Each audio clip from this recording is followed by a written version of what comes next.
Welcome back. I don't even know what number this is, man. We've been gone for so long. I believe this is TCC 19. Let's double check. Let's look at that right quick. I know y'all be like, oh, he record these things and don't edit. I really don't, but let's just look on the phone right quick and let's just see. Bear with me real quick. Go to the YouTube channel, see where we are. Yeah, 19. Welcome, man. It's been an eventful 2 weeks, to say the least. I have a lot of things going on in my personal life. Yeah, but hey, all blessings. Could be worse. It's definitely better, for sure, with the addition. But that being said,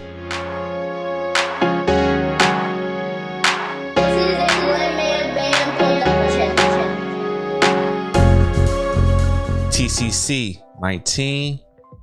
It is May, the month of May, Mental Health Awareness Month. Yeah. So today we want to tackle some mental health things. We just tie this into mental health. I know in one of the previous TCC episodes, chronicles, installments, segments, and whatnot, we talked about PTSD. Now, PTSD can be categorized into mental health for sure, but when it comes to mental health, it doesn't stop there. So you want to think about anxiety, depression, all these different types of things that can be lumped in with mental health. And one of the things that we want to tackle is to letting people know that it's okay to not be okay.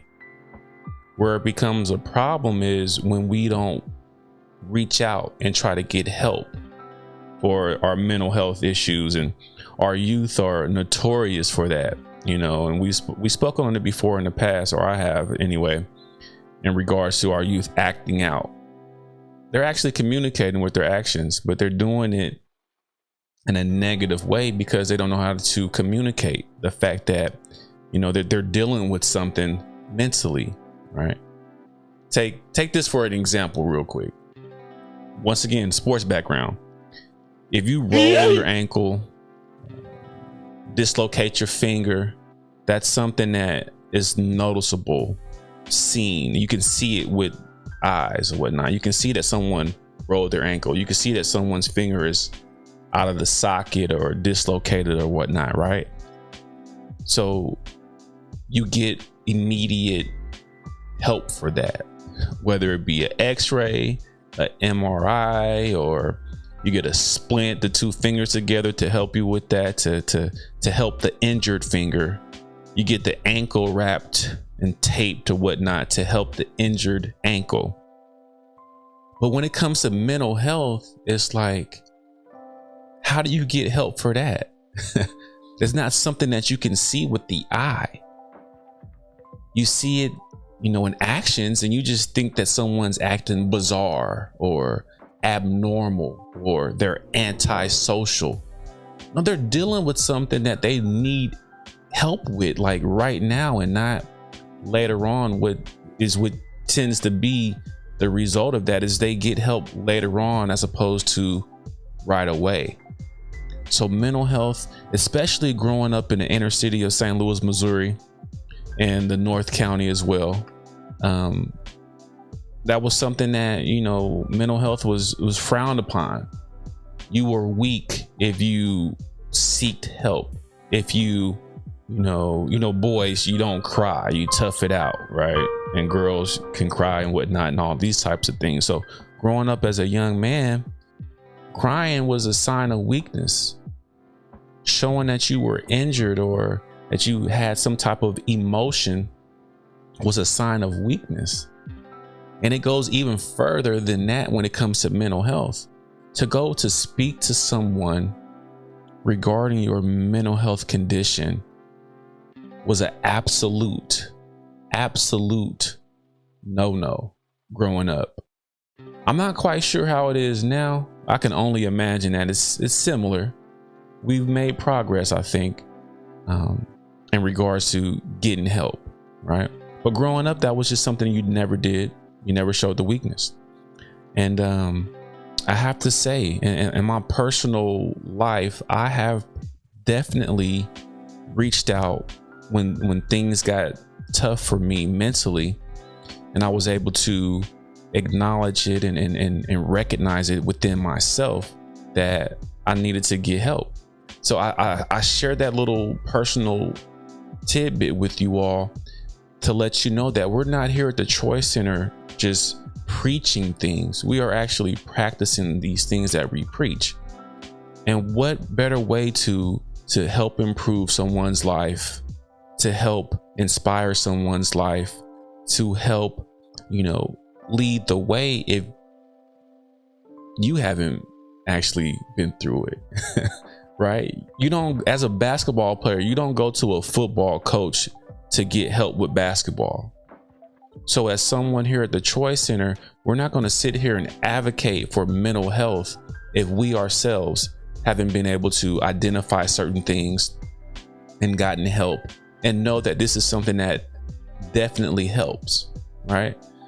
So we are a product of our environment, and in order to change the culture, and I say culture as in the human culture, not a black or white, Hispanic, Asian, Indian, or whatnot, just the human culture. We have to be able to adapt and change, right? Culture is what you allow. And a lot of the times in the human culture, we've allowed so many things that have become norm, but they're so bad for us. They don't help promote or advance human culture, right? And that's what we want to do at the T.R.O.Y Center. We want to truly revive our youth. And in doing that, we're going to advance the culture, the human culture, right? So, man, Mental Health Awareness Month, May. We have to really tap into what's going on up here and understand that at times things up here need to be bandaged. They need to be buddy taped to something else to help us strengthen what's going on up here, right? Like I said, PTSD was covered before. That's just the tip of the iceberg. Once again, you're going to hear that analogy a lot. Tip of the iceberg. That's just the beginning of things when it comes to mental health. Anxiety, like I said before, depression, just fear of missing out. That's the thing I heard of. And I laugh not as if it's funny, but there are so many things that they have names to them. And some people are out there just walking around, our youth anyway, not knowing that they have triggers and they don't understand why they're getting mad. Well, we want to provide that service and let them understand that there is something going on upstairs mentally they can get help with and they need help with. So mental health awareness, we have to bring this to the human culture and let everyone across the culture know that it's okay to not be okay. And we can seek help and we can get you help.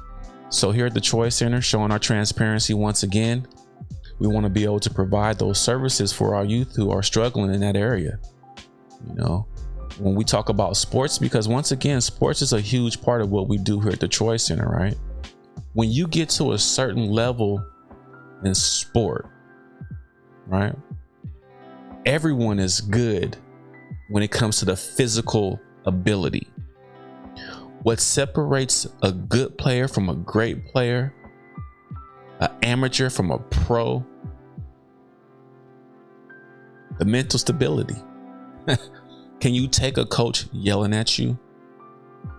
Can you take, if you're a receiver and you drop a wide open touchdown, can you come back the very next play mentally ready to tackle the task and handle it? That's the mental stability. And it starts now with getting help and understanding your triggers, understanding what's going on mentally, and helping yourself, right? So we want to tie that all in what we do here at the T.R.O.Y Center. a lot of the things that we do is off the field, off the court, will definitely help on the field and on the court, right? And that's what we got for this segment. I just want to shout out my guy Shad, man. You over there doing your thing with the Basketball U segments, man. Those, like I told you before, sir, I'm gonna put something in right now to show you that I'm learning things from you every time I tune in to your show, man. Basketball U. If you guys don't know anything about it, man, check it out. You're doing big things over there. And thank you guys for tuning in, and ladies. And yeah, mental health awareness. Let's get it, man. Let's go. TCC 19. Mental health. Get it together. Basketball U. What's up, fam? Peace.